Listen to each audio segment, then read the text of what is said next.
Bonjour, bonjour à toutes et à tous, et ravi de vous accueillir pour cette table ronde.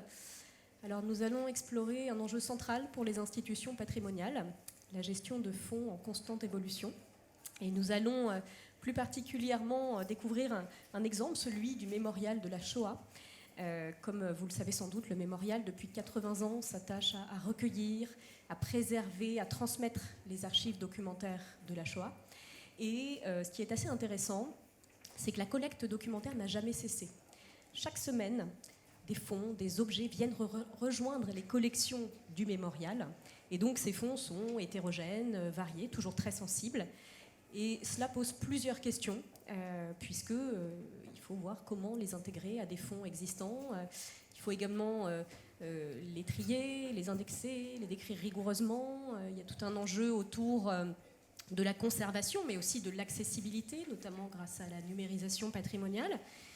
Et puis enfin, la question de la valorisation de ces fonds. Donc c'est toute cette chaîne que nous allons explorer grâce au retour d'expérience de Karen Tayeb, qui est responsable des archives du mémorial de la Shoah, de Laurent Zapf, chef de projet ingénierie historique chez Mémoriste, et Émilie Jobard, qui est responsable de projet numérisation chez Mémoriste. Et vous comprendrez pourquoi Mémoriste est présent au fil de cette table ronde. Mais dans un premier temps, Karen, j'aimerais vous inviter à nous présenter l'historique de la création du mémorial et ses principales missions pour qu'on puisse ensuite bien appréhender les dimensions plus métiers, plus techniques dont on va parler. Merci. Merci pour l'invitation, merci pour votre présence. C'est toujours un plaisir de parler de notre institution et de ce qu'on fait donc au service des archives du Mémorial de la Shoah. Donc, Mémorial de la Shoah, c'est un nom qui existe depuis 2005 seulement, et souvent les gens ont l'impression que c'est une institution récente.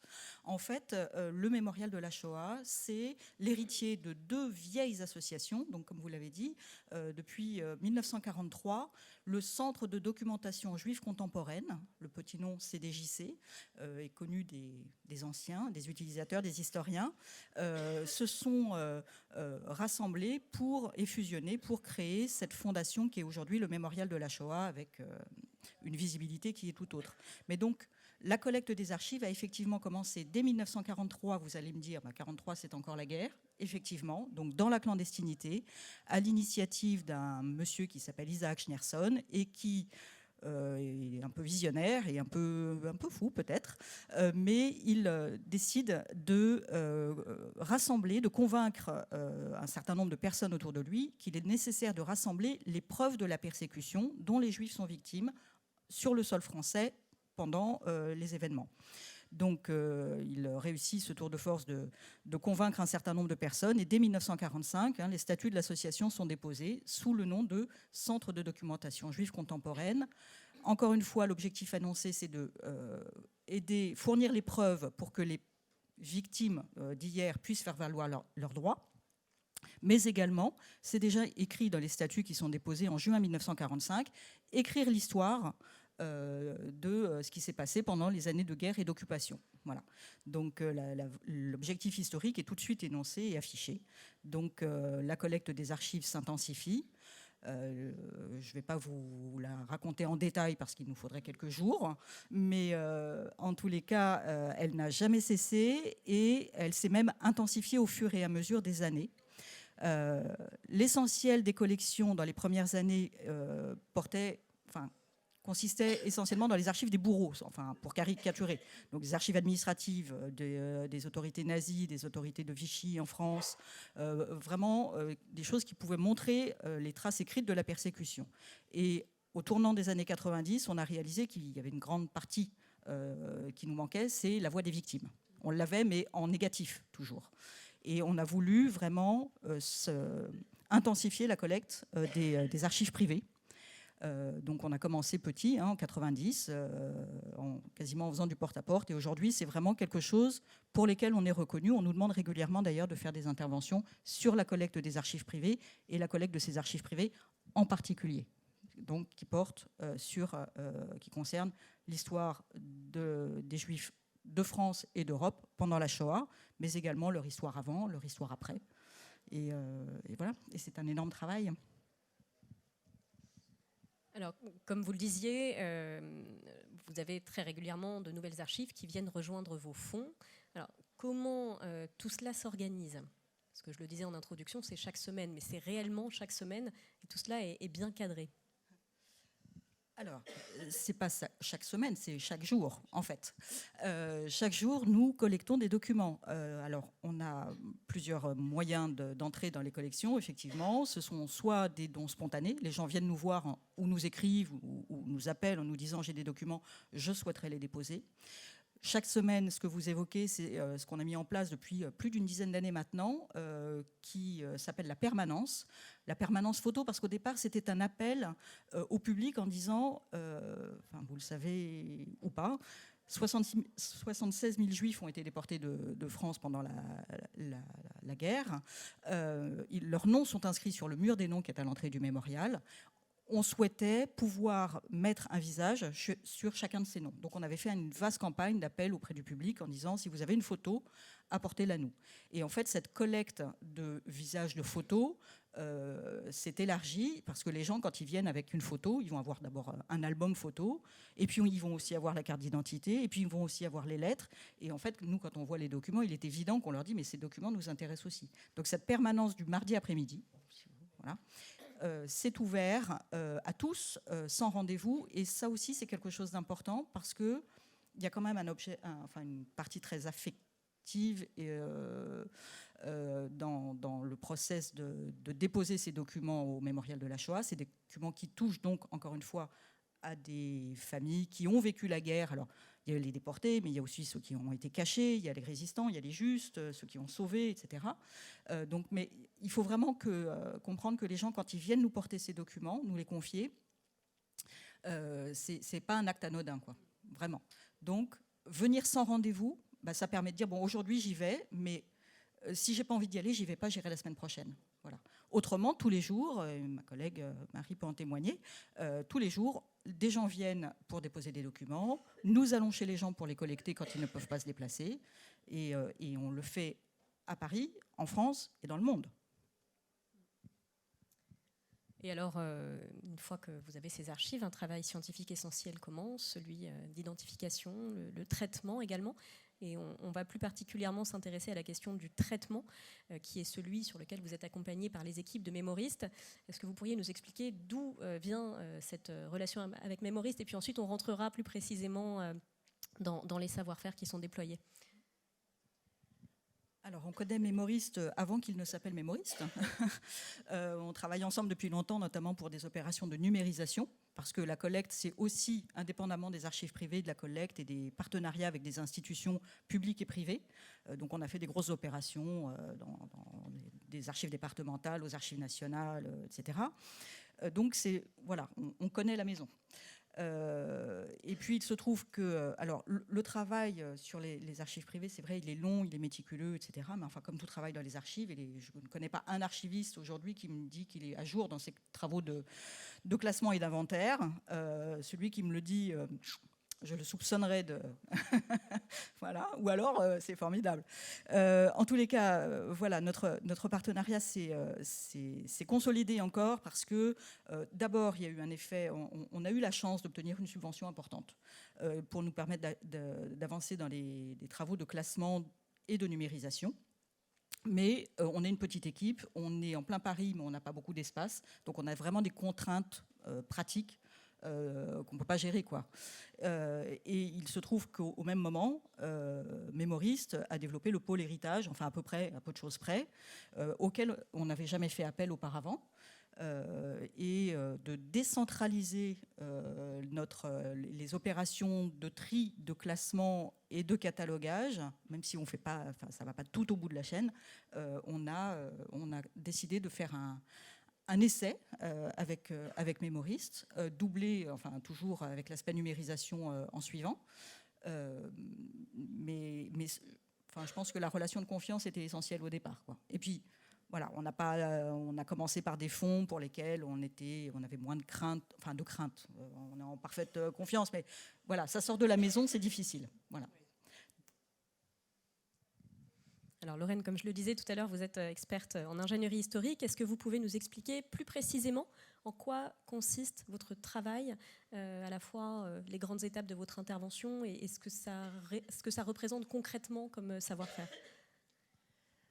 Alors, bonjour à tous. Nous sommes une équipe d'archivistes et donc une personne chef de projet qui fait le lien avec le mémorial pour s'assurer que notre travail soit à la hauteur des attentes. La première étape pour nos archivistes, ça va être, comme ce sont des archives en général privées, les personnes apportent le contenu d'un bureau, d'une bibliothèque, donc ça va être tout premièrement de faire un tri pour pouvoir identifier les documents qui sont des archives qui correspondent au projet scientifique et culturel du mémorial. Et donc d'écarter tous les documents privés qui seraient restés dans ces cartons. On a eu de type des factures, des billets de train, des choses comme ça. Donc on essaye vraiment de pouvoir garder les documents les plus intéressants. Une fois que ce tri est établi, on va proposer un plan de classement qui pourra permettre de trier les archives selon des thématiques, des sujets qui intéresseraient le mémorial. Donc chaque fonds, qui nous est transmis a son propre plan de classement afin d'avoir quelque chose de sur mesure. Et une fois que on a validé tout ça ensemble, notre archiviste va suivre ce plan de classement et va essayer d'être le plus précis dans la description de chacun des documents afin de pouvoir mettre en valeur le nom des personnes qui sont impliquées dans ces documents, les sujets traités. On a pas mal de recherches aussi, des documents de la documentation pour, je pense, on a eu des fonds d'historiens donc pour élaborer leur travail de recherche. Donc on essaye vraiment de documenter ça au maximum et pour permettre de faire ressortir à la fois un thésaurus sur le nom des personnes croisées, les lieux, et également de pouvoir faire ressortir les informations qui pourraient lier des documents ou des fonds entre eux également. Une fois que ce travail est fait, on fait aussi du reconditionnement des archives pour qu'elles puissent être conservées le plus longtemps possible, donc dans des matériaux neutres. Et on prépare également, on fait une présélection des documents qui pourraient être intéressants pour la numérisation, qu'on valide avec le mémorial pour ensuite pouvoir passer à l'étape de valorisation des documents. Alors une petite question qui est de l'ordre des coulisses, mais nous avons ici des passionnés d'histoire. Vous avez évoqué plusieurs fonds sur lesquels vous travaillez. Karen, est-ce qu'il y en a un peut-être dont vous pourriez nous dire quelques mots pour que tout ça soit un petit peu plus concret ? Sur lequel Mémoriste a travaillé en particulier alors il y en a plusieurs effectivement. Je ne sais pas, prenons par exemple le fonds Charles Baron. Charles Baron était jeune homme, il a été déporté, il avait 14 ans. Il est rentré de déportation, il est donc devenu un témoin qui a beaucoup raconté, témoigné. Et quant à son décès, sa famille nous a contactés pour que l'on vienne vider son bureau, parce que de témoin, il était devenu également un peu chercheur et historien. Donc il avait à la fois les documents qui concernaient sa propre histoire, ses documents personnels, privés, mais également les recherches et les articles qu'il avait pu écrire et témoigner. Et donc la parole du témoin, ça reste toujours important. Dans le fonds Baron, c'est aussi des objets, c'est aussi beaucoup de livres d'ailleurs qu'on a versés avec plaisir à nos collègues de la bibliothèque, après les avoir inventoriés quand même. Donc ça, c'était un gros travail. Puis peut-être évoquer la collection d'objets sur lequel vous aviez travaillé préalablement déjà, parce qu'on a également les archives, gèrent des archives, donc des papiers, des dessins, des tracts, etc. Il y a un département audiovisuel, iconographie qui est à part, indépendant. Mais nous traitons dans les archives également toute la collection d'objets. Donc ça va être une étoile jaune, ça va être une tenue de déporté, ça va être un objet fabriqué dans un camp.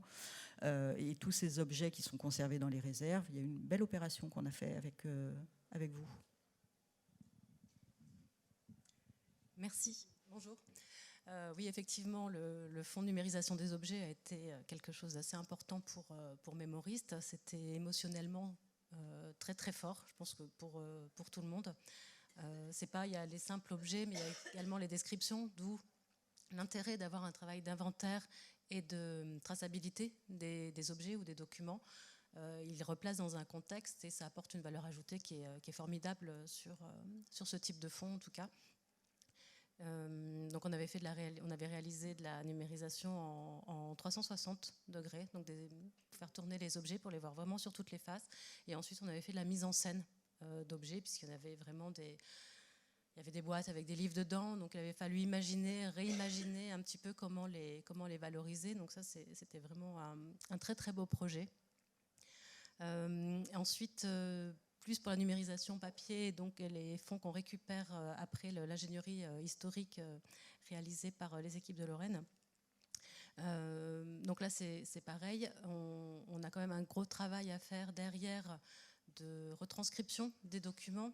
Malgré tout, les documents, ils ont une charge émotionnelle, hein, ce sont des fonds privés. Donc il faut les numériser le mieux possible, en prendre soin. Donc on utilise des scanners patrimoniaux pour lesquels on doit adapter la numérisation vraiment à chaque document en fonction de la typologie du papier, en fonction de son ouverture. Donc on est aussi habitué maintenant, on connaît le mémorial depuis très longtemps, donc on a nos process qui sont déjà établis, ce qui est quelque chose aussi de très confortable pour nous, puisqu'on est en confiance, on sait comment on va récupérer les documents, on sait comment on va les numériser, donc on est efficace tout en les préservant. Et alors, la question qui se pose aussi, c'est qu'est-ce qu'on numérise et pourquoi ? Donc vous devez faire des choix. Quelle est votre vision et votre ambition à cet égard, Karen ? Alors, il y a plusieurs critères à prendre en compte. Le fait est, je l'ai déjà dit, malheureusement, on est confronté à un réel problème de place. Donc on va numériser à la fois pour préserver les documents et communiquer aux lecteurs, puisque l'ensemble de nos archives sont accessibles. Il n'y a pas de... donc vous pouvez venir en salle de lecture, consulter les documents, vous les verrez sous forme de microfilm, si c'est un microfilm, de moins en moins. De numérisation, c'est de plus en plus le cas, parfois des originaux pour ce qui n'est pas encore numérisé. Donc c'est le caractère préservation. Moins on manipule le document, le mieux il est préservé, c'est une évidence. Il y a également les questions d'accès. On a maintenant un certain nombre de nos collections qui sont situées à distance.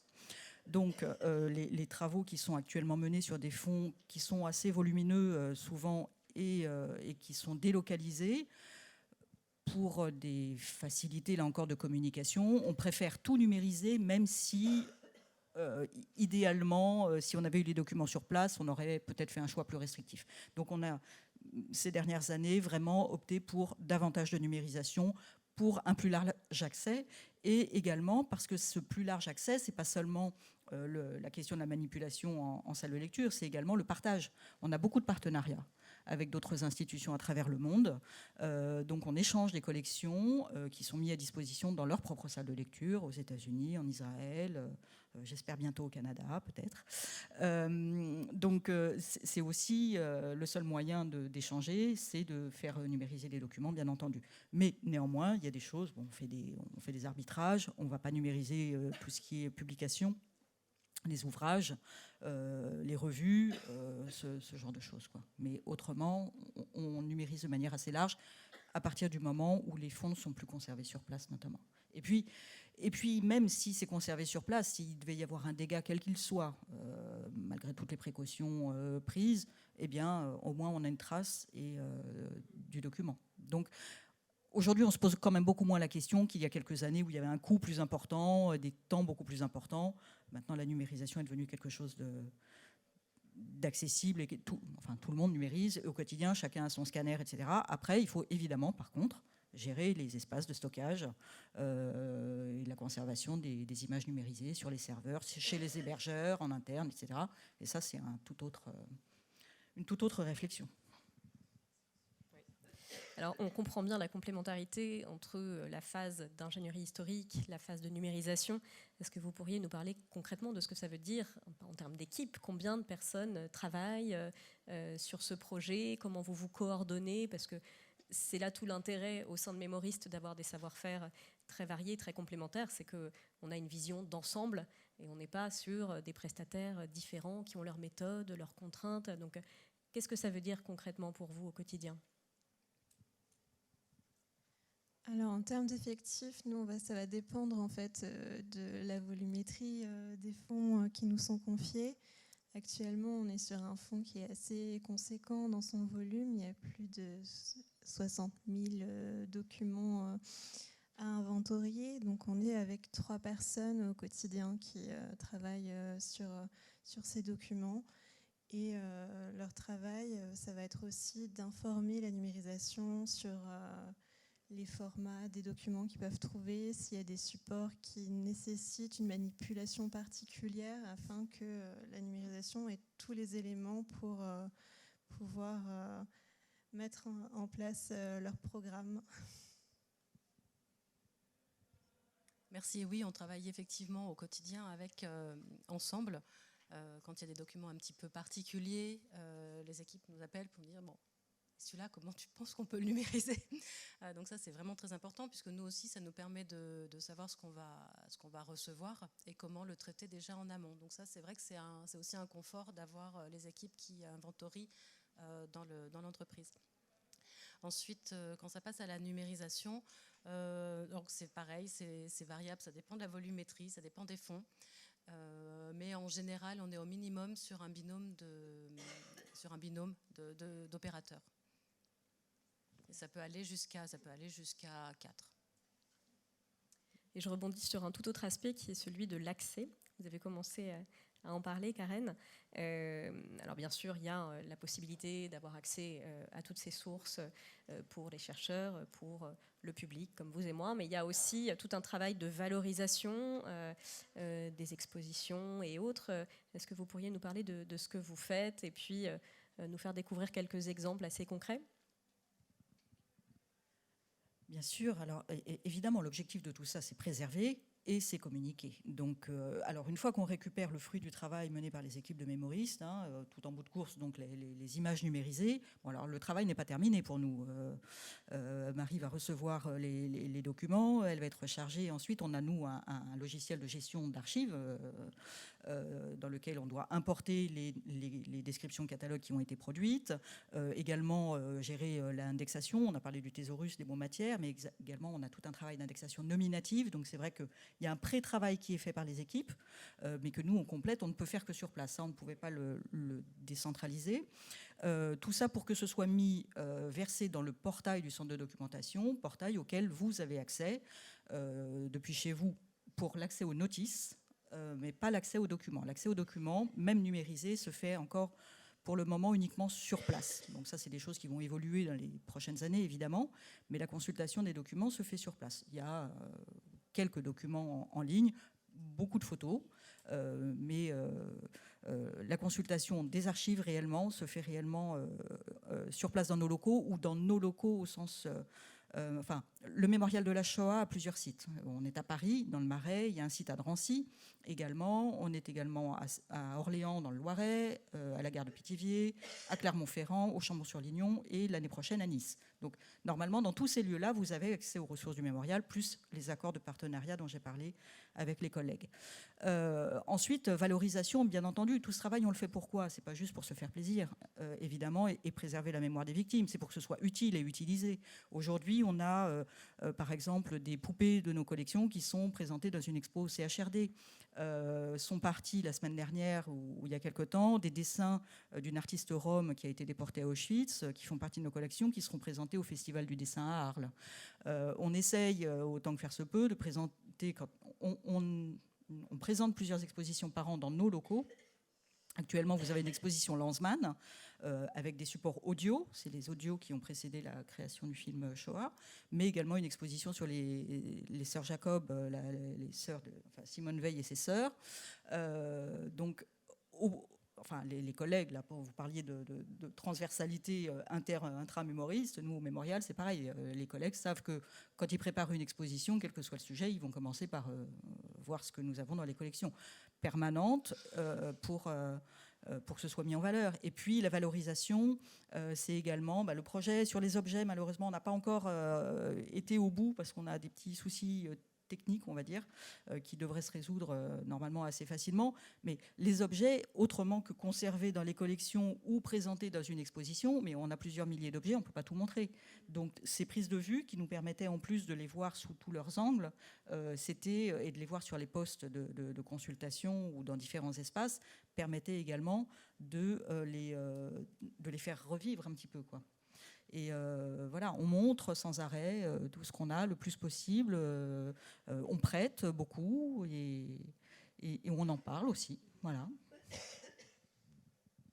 Oui, vous avez dit quelque chose d'intéressant, c'est que vous faites revivre ces archives, ces objets, et à travers eux, vous faites revivre la mémoire des personnes qui ont subi la Shoah. Et là, les derniers survivants vont disparaître. Est-ce que là, vous estimez que votre rôle est encore plus crucial? Est-ce que dans les prochaines années, vous envisagez des axes de développement justement pour répondre à cette nouvelle problématique? Alors ça, c'est des réflexions que c'est surtout mes collègues qui travaillent sur ces questions-là, du service pédagogique, du service formation, etc. Effectivement, on perd des témoins, on en perd toutes les semaines, des survivants. Ils sont de moins en moins nombreux, évidemment, et ceux qui restent, on les préserve un petit peu, mais ils sont fatigués, et évidemment, ils ne sont pas éternels. Donc, nous, on n'a pas fait des choix qu'ont fait d'autres institutions dans d'autres pays, de produits technologiques très avancés, des hologrammes, etc. Pour nous, c'est hors de question. Mais par contre, on a recueilli leurs témoignages une fois et parfois plusieurs fois. Et on continue d'ailleurs à enregistrer des gens parce que de la même manière que des documents continuent à arriver dans les collections, mais il y a encore des gens qui n'ont pas parlé, qui n'ont pas raconté. Bon. Donc on continue à enregistrer ces témoignages.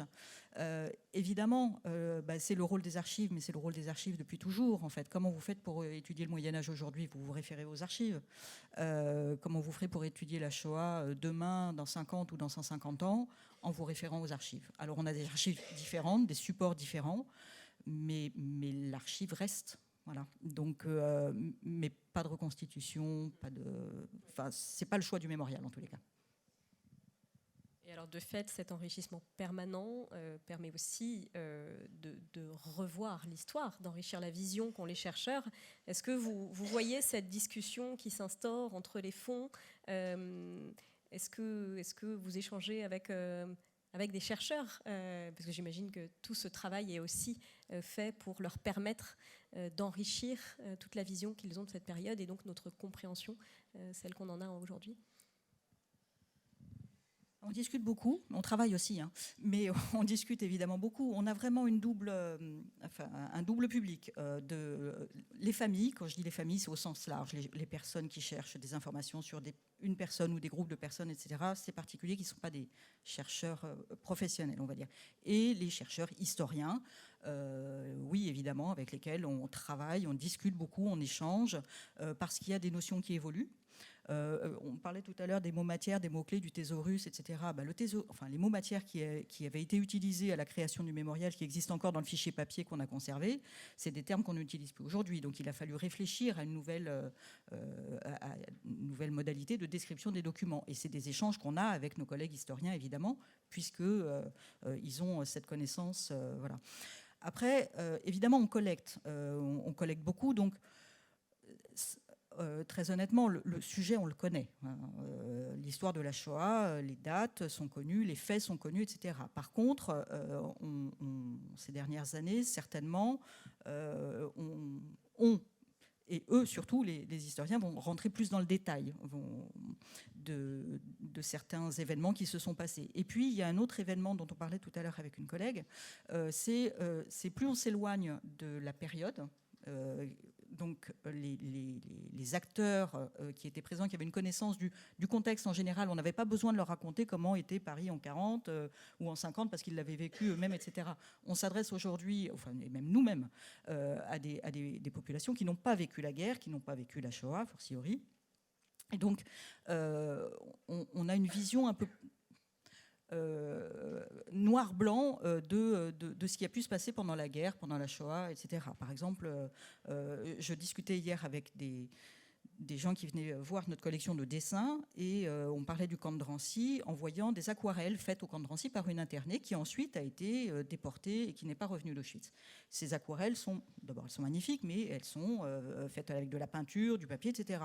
Et donc l'un des deux me dit mais comment, excuse-moi, mais comment elle a fait pour faire ça au camp de Drancy? Ça a été fait après. Je lui dis bah non, elle s'est pas fait après puisqu'elle est déportée en juin 43 et qu'elle revient pas. Donc il y avait possibilité à certains moments pour certaines personnes dans les camps d'internement de bénéficier de papier, d'aquarelles, etc. C'était pas le cas pour tout le monde, mais pour elle ça a pu être le cas, ça a été le cas pour d'autres. Il y a eu des visites à Drancy. Aujourd'hui, quand on vous parle du camp de Drancy ou du camp d'Auschwitz, on va avoir une image, on rentre à Auschwitz et on sort ou on n'en sort pas. Mais en fait, la vie, parce qu'il y a eu aussi des vivants dans le camp. Moi, j'ai travaillé avec une ancienne déportée, rentrée de déportation évidemment, qui me racontait, mais on a vécu pendant 2 ans, mais il nous arrivait de rire à Auschwitz. Aujourd'hui, si je vous parle d'Auschwitz, vous n'allez pas penser à ça du tout, évidemment pas. Donc, c'est vraiment important, grâce à ces documents, où les gens racontent que, ben oui, ils vivent à Paris pendant la guerre, ils sont juifs, ils portent l'étoile, mais ils vont à un moment réussir à retirer l'étoile pour aller danser parce que c'est une jeune fille qui a 14 ou 15 ans et qu'elle a besoin de... Voilà, c'est aussi ça que ça montre les documents et ça permet une vision au réel de l'histoire.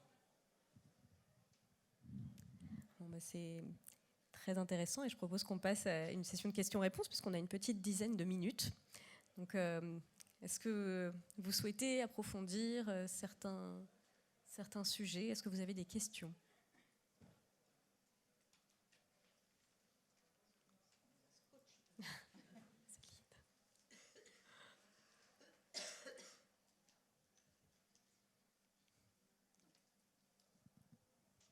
S'il n'y a pas de questions, mais peut-être quand même de compléter, mais ça vous l'avez abordé, mesdames, c'est vrai qu'il y a un gros travail en amont de préparation par les équipes et au retour également. Enfin, c'est vraiment. Et puis il y a plusieurs itérations. Enfin, je veux dire, au moment où on confie les fonds, il y a des questions qui se posent de moins en moins parce que maintenant on a une certaine expérience, mais des questions qui se posent sur le classement, sur l'arrivée du fonds, etc.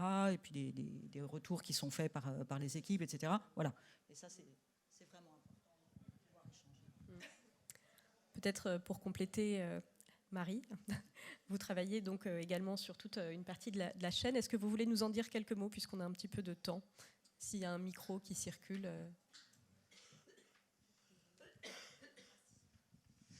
Alors oui, moi je travaille donc avec Karen depuis quelques années maintenant sur la collecte des documents. Donc comme Karen l'a dit, c'est-à-dire que les familles vont prendre rendez-vous avec nous ou venir sans rendez-vous. Et le but, en fait, c'est de collecter à la fois les documents et l'histoire de la famille, parce que les documents sont très intéressants, mais sans contexte, ils peuvent passer un peu à la trappe. Donc, c'est comment dire, c'est beaucoup de travail.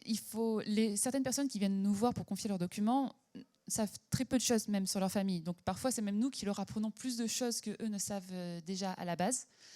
Il faut réussir à faire parler ces familles. C'est parfois un peu délicat. On a fait pleurer, je pense, plein de gens depuis qu'on travaille au mémorial. Mais il y a vraiment un contact qui se crée avec ces familles-là. Et il y a toujours un côté émouvant. Les gens, même s'ils se mettent à pleurer pendant l'entretien, par exemple, moi, je leur dis régulièrement, on peut s'arrêter là et vous revenez une autre fois, on peut faire ça en plusieurs étapes. Mais non, ils savent pourquoi ils font ce don de documents, parce qu'il y a c'est l'histoire familiale qu'ils veulent rendre visible au grand public, même s'ils sont attachés à leurs documents. Donc c'est vraiment très intéressant de faire tout ce travail de collecte. Après, il y a les gens sont également parfois très attachés à leurs documents et ne veulent pas nous les laisser. Donc, on s'engage à collecter les documents, enfin à emprunter les documents, à tout numériser et pour pouvoir redonner les originaux par la suite. Donc nous, on va garder dans ce cas-là que des numérisations. Voilà. Après, il y a tout le travail de classement qui va derrière en fonction de la thématique des documents. Ça va être plus, on va dire, papier personnel, ça va être des témoignages, ça va être de la correspondance. Et donc, classer tout cela pour que ça puisse être visible par le public par la suite. Merci Marie. Par ailleurs, je me permets de faire une petite passerelle. On a la chance d'avoir dans la salle une personne qui vient de très loin, du Canada, du musée de l'Holocauste. Et je me demandais si vous souhaitiez peut-être dire quelques mots, parce que vous devez voir là beaucoup de choses qui vous rappellent également le travail que vous menez. Donc, pareil, si le micro peut circuler.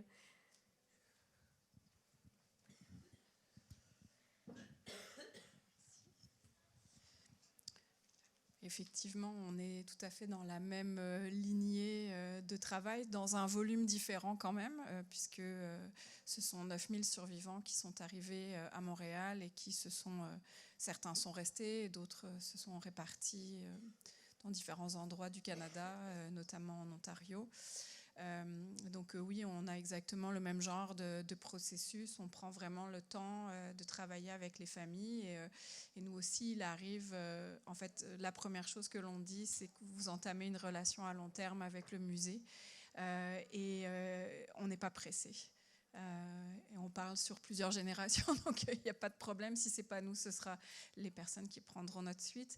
Et donc, il nous arrive de faire des prêts à long terme pour que tout le monde prenne le temps de s'approprier l'idée que ces documents doivent être livrés au musée à un moment donné, parce qu'il n'y a plus personne pour prendre la suite après.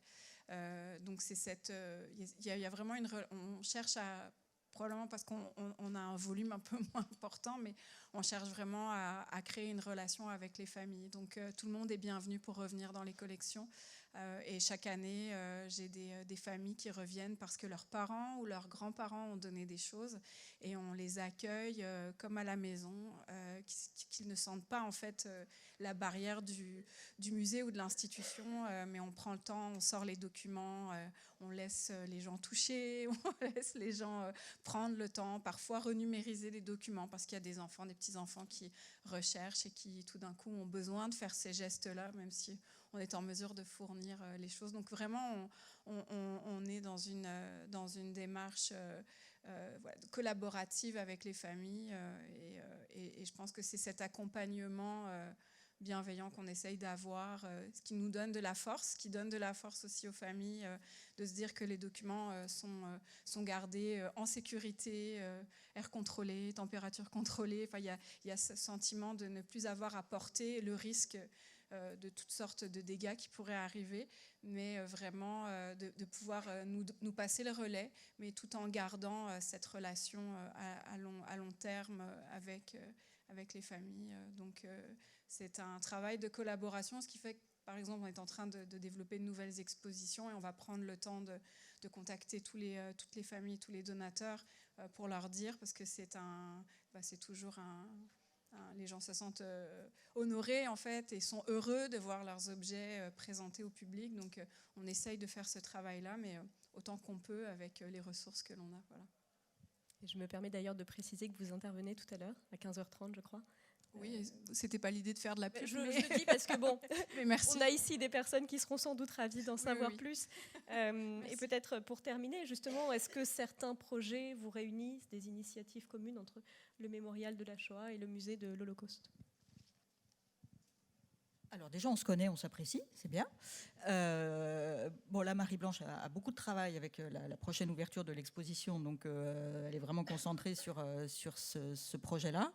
Mais on a encore discuté tout à l'heure de projets communs, peut-être de faire une collecte en commun, parce que, comme je vous l'ai dit, on fait des collectes. La semaine dernière, on était en Belgique, on n'a pas encore fait le Canada, on pourra peut-être envisager. Et puis, oui, des échanges au niveau des expositions, puisqu'on a des choses qui les intéressent et potentiellement les retours. Donc oui, absolument, absolument.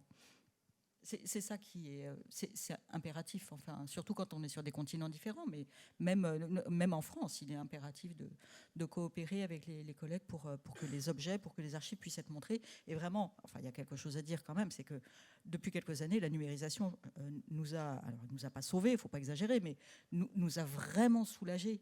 Parce que, comme Marie l'a dit, quand les gens ne veulent pas se défaire de leurs documents, ce qui est compréhensible, et on ne va jamais forcer personne à nous déposer un document, on essaye de le convaincre, mais ça ne marche pas toujours. Il y a 20 ans, on faisait des photocopies couleur, quoi. C'est terrible. Voire des photocopies noir et blanc encore avant, aujourd'hui, il n'y a plus rien. La numérisation aujourd'hui nous permet vraiment, d'ailleurs, de motiver en disant « Ah bah oui, si vous numérisez, du coup, je pourrais avoir une copie pour moi, pour mes enfants, pour mes petits-enfants. » C'est formidable. Et du coup, ils sont plus enclins à nous laisser l'original.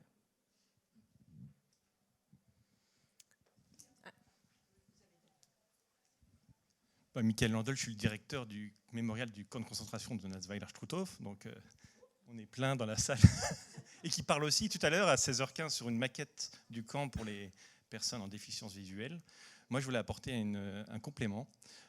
Étant sur un territoire, sur un lieu où il y a une histoire, contrairement au mémorial de la Shoah, où c'est un musée qui rassemble une mémoire, localement, il y a des choses, parce qu'il y avait des relations avec le camp, avec les habitants. Il y avait les SS vivaient chez les gens, et je me retrouve chez des gens qui étaient copains avec les enfants qui ont maintenant 100 ans, et qui étaient copains avec les enfants des gardiens. J'ai rencontré il y a 15 jours une dame qui a 96 ans, elle était la meilleure amie de l'enfant de Kramer, qui est quand même commandant de Birkenau après, et qui me dit elle était super sympa. On se retrouve dans l'histoire des choses assez folles, et il y a des photos, il y a des documents chez les gens qui ne se rendent pas compte de l'importance historique et de la valeur de ça. Et on a essayé aussi alors maintenant on s'y prend vraiment assez tard, parce que les personnes elles ont 100 ans, on a pris du retard, on aurait dû faire ça il y a 20 ans, on aurait eu plus de choses, mais on retrouve des photos avec les gardiens, des photos, la vie sympathique des SS avec les gens. Le côté, il y a des vies humaines, ils vivaient chez les gens, ils allaient au restaurant, il n'y avait pas comme à Auschwitz une cité avec la vie SS, c'était chez les habitants. Et ça, c'est une mémoire, il y a une chose, il y a des objets. Il y a aussi des civils qui travaillaient dans le camp, qui ont des objets. Chose folle, il y a un mois, je vais chez un ancien, son grand-père travaillait à la carrière du camp avec les déportés. Il fumait une cigarette et il écrase sa cigarette dans un cendrier en bois complètement déglingué. Et il me dit, ça, c'est une pièce d'avion Junkers que mon grand-père a récupérée. Un déporté avait tourné un cendrier et il écrase sa cigarette. Et là, quelqu'un d'un musée, on est là, au secours, c'est une atteinte à du patrimoine. On essaie de récolter parce qu'ils ne se rendent pas compte. Il faut une relation de confiance, ça c'est super important et vous l'avez tous dit. Il ne faut pas venir avec ses gros sabots, il faut que ça vienne dans un musée. Non, il faut qu'il y ait une relation qui se fasse. Et effectivement, on apprend des choses aux gens qui ignorent toutes les semaines, tous les mois plutôt, on a des gens qui apportent des objets et qui disent on veut les donner ici, pas ailleurs, parce qu'il est passé par ici. Et ça laisse une certaine trace, une éternité à la personne qui a disparu. Et ce que je voulais dire encore, j'ai perdu le fil, pardon, c'est pas très grave. Il y a vraiment ce lien qui est super important à faire. Et oui, ce que je voulais dire, c'est que souvent les personnes nous disent, je ne sais pas ce que vous en pensez, mes petits-enfants, là on est à la génération 2, c'est souvent les petits-enfants, encore un peu les enfants, mais qui disent, mes enfants, ça ne les intéresse pas. Quand je ne serai plus là, ça va partir à la déchetterie. Et l'objet, il n'y a pas marqué dessus, alors une tenue de déporté, on la reconnaît, voilà. Mais une petite boîte, un petit objet en bois, c'est totalement anodin. Et ça peut passer totalement inaperçu. Une ancienne déportée il y a quelques années, là je regrette, la famille, elle ne savait pas, je la connaissais d'avant, mais dans le cercueil, ils ont mis un petit objet qu'elle avait toujours sur elle, c'était un petit chapelet en ficelle. Et après le décès, je dis il n'y avait pas des objets. Je pose la question parce que souvent, il y avait un truc bizarre, un petit chapelet en ficelle. Je dis oui, elle m'en avait parlé, elle l'avait déporté. C'était ce qu'elle avait fabriqué au camp. Bon, c'est parti dans le cercueil. Il y a un symbole, mais ils se disent c'est dommage, on aurait pu le donner au musée. Voilà, c'est ça que je voulais apporter. Merci pour ce témoignage. Heureusement qu'il y a des institutions comme la vôtre qui font ce travail. Ça représente combien d'objets par an qui rentrent une question? Des objets, c'est entre 50 et 100 objets, on va dire. Objets, pas archives, objets. Par an, pas par an. Par an. Par an. Et en archives, là, par contre en archives, on a... Alors, ça dépend des années, mais on peut aller à plusieurs centaines de milliers de pages, à avoir quelques millions de pages, parfois, quand on a gros versement d'une association qui ferme ses portes et qui nous livre l'ensemble de ses archives. Mais malheureusement, oui, il y a quand même des choses qui se perdent, alors qui se perdent plus ou moins. Et récemment, on nous a apporté des objets réalisés, non pas à Natzweiler, mais dans les camps de Pithiviers, Bonnard-Hollande, je crois, qui avaient été trouvés chez un brocanteur. Donc il y a des gens qui, comme ça, alors parce qu'il y a écrit Pithiviers dessus, donc ils vont reconnaître, voilà, ça va faire flash, mais il est certain qu'il y a des choses qui ont disparu, malheureusement, qui ont été jetées. Oui, certaines familles nous confient les documents parce qu'ils sont un peu désabusés du fait que leurs enfants, petits-enfants s'en désintéressent, ou en tous les cas trouvent plus confortable que ce soit conservé chez nous que chez eux. Et à l'inverse, on va avoir la relation avec les donateurs qu'on a ces dernières années. Quand c'était les déportés eux-mêmes survivants, leurs enfants déjà, mais les deuxième et troisième générations qui donnent, ils sont beaucoup plus, pour certains, difficiles. La relation est beaucoup plus difficile parce que justement il ne reste plus que les documents et donc leur seule relation avec l'histoire, etc., c'est le document. Et ils sont plus exigeants sur les conditions du contrat, sur les conditions de remise, sur la conservation des documents. C'est vraiment un rapport différent. Mais malheureusement, oui, il y a des choses qui se perdent, mais il y a des choses qui se retrouvent aussi. Et on est quand même quelques-uns à faire ce travail. Donc vous avez systématisé la collecte auprès localement ?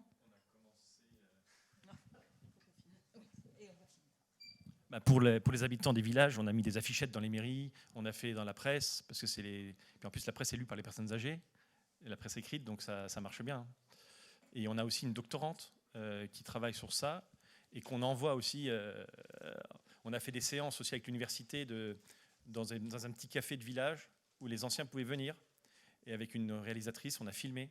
Voilà, il y a eu des événements, il y a eu différentes possibilités. Et à l'accueil, on a souvent des gens qui viennent acheter un billet, qui disent « Mon grand-père était au camp ». Et donc là, on a systématiquement une petite affichette qu'on leur donne avec le contact de l'historien, au moins pour rentrer en contact. Parce qu'on essaie de rassembler les photos, d'avoir tout le monde.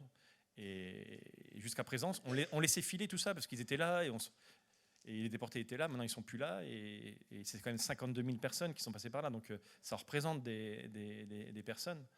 Donc il faut essayer de systématiser et d'utiliser plein de courants. Mais là... Cette année, on a déjà 3-4 photos inédites avec des SS. C'est exceptionnel, parce qu'on avait 3 photos jusqu'à présent. Donc ça multiplie par 2 le corpus. C'est complètement dingue. Ouais. Merci beaucoup pour votre témoignage et merci à nos intervenantes. Si vous le souhaitez, le stand mémoriste se trouve juste en sortant à droite. C'est le premier. Vous pourrez rencontrer le reste de l'équipe et notamment, puisque c'est l'une des spécificités de Mémoriste, des experts de la numérisation 3D, des experts de la restauration patrimoniale, en particulier de documents écrits. Voilà, vous aurez tout un tas d'experts du patrimoine sous toutes ses formes et voilà, avec des métiers très variés. Donc on sera ravis de vous y accueillir et merci de votre attention.